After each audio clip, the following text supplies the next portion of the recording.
Good afternoon, class. Ms. McCarty, my question is, how did COVID-19 affected unemployment in the Bahamas?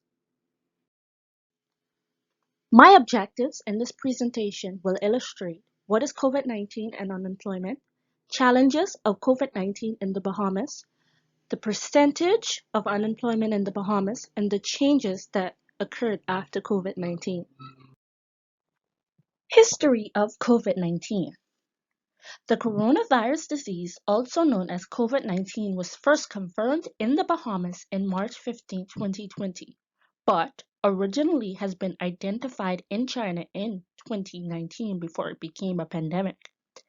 The impacts of the pandemic and the economic fallout have been a widespread. It has been both a health and economic problem. One fact we all should know is that unemployment in the Bahamas has always been a major issue from before the pandemic even began, but it became more difficult. Unemployment refers to a share of the labor force that is without work but available for and seeking employment. Pandemic has a major economic implications and puts financial pressure on many families. It has been shown in previous economic recessions that economic pressure, even if accompanied by social distancing, can pose a severe threat to mental health. Firstly, economic recessions and connected factors such as unemployment, income decline, and unmanageable deaths are significantly associated with a decreased mental well-being, increased rates of severe mental disorders, substance-related disorders, and suicidal behaviors. Here's a list of challenges faced due to COVID-19.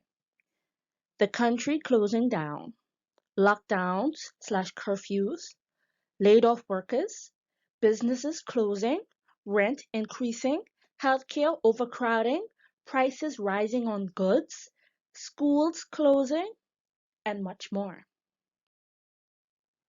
Prior to the pandemic, the Bahamas was overcoming effects of Hurricane Dorian in certain islands in 2019. Unemployment was estimated as high as 42% during the peak of the pandemic, which saw widespread closure due to COVID-19 restrictions, including widespread lockdowns.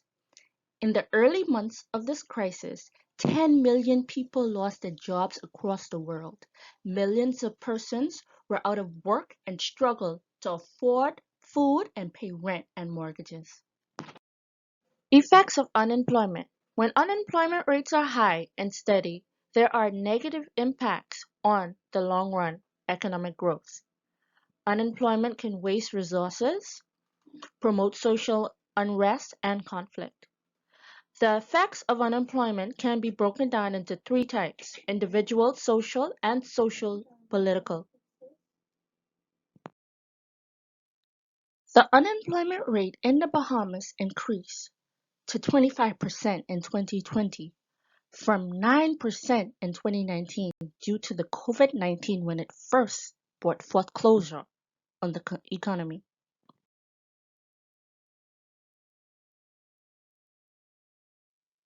Updated unemployment percentage from 2016 to 2021.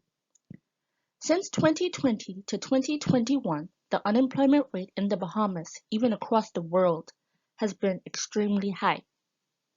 Bahamas unemployment rate from 2020 was 14%, a 4.3 increase from 2019. The Bahamas unemployment rate for 2019 was 10%, a 11% increase from 2018. The unemployment rate for 2018 was 10%, a 2% increase from 2012. And the rate for 2017 was 9.8%, a 2.9 decline from 2016. Imports increased in the Bahamas. Imports in the Bahamas increased to 603 million in the first quarter of 2021 from 537 million in the fourth quarter of 2020. The gross domestic product in the Bahamas expanded 0.9% in 2019 from the previous year.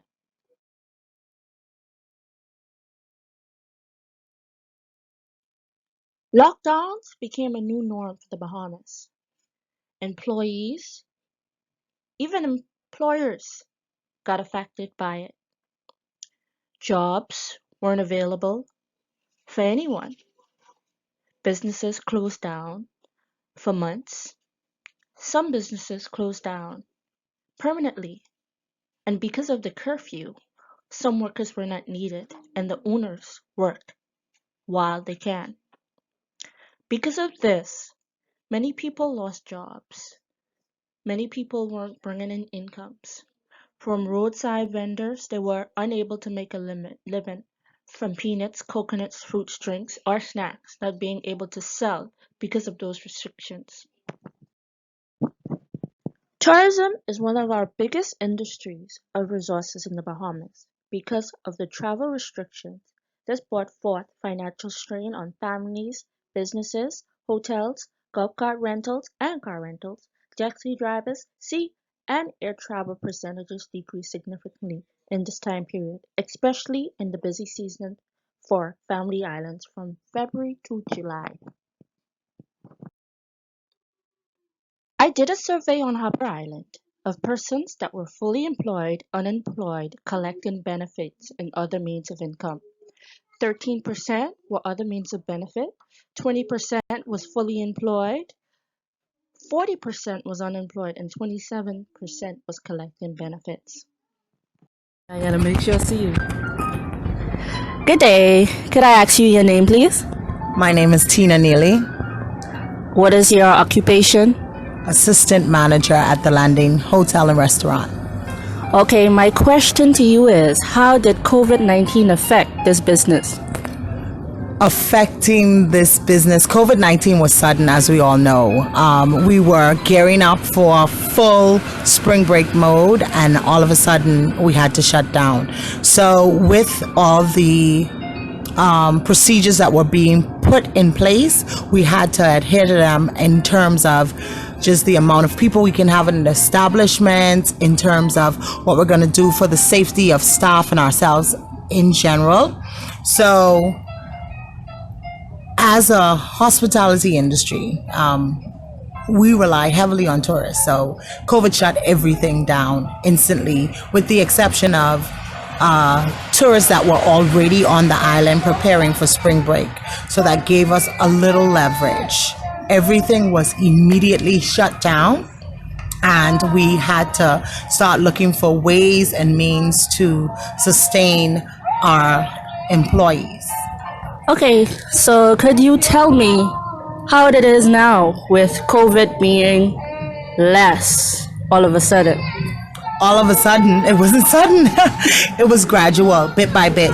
You first had to learn to cope, and of course, mask, everything. You had to put a safety plan in place in order for the business to be approved by the Ministry of Tourism for reopening. That's a clean, green, and pristine program that they had in place, and you had to be certified, and you had to plan that. So that was another aspect that management had to look at. And of course, for the safety of our employees, what do we do now? We put out sanitizers, we put out face masks, and we asked our employees to ensure that we maintain a safe safety distance. And now everybody's starting to get relaxed, which means that even though there are restrictions in place to some extent, we are still fighting for people to adhere to whatever, it's loose, a little bit less tight, I'd say, but we still have to go forward with the hopes that eventually we'll be rid of everything. So compared to now, everybody's adjusted. It's been, I'd say, nearly 2 years. So everybody has learned to cope with all that COVID brought. Thank you. You're welcome.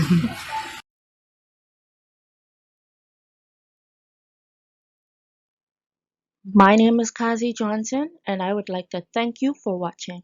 Don't forget to leave your reviews at the end. Ciao!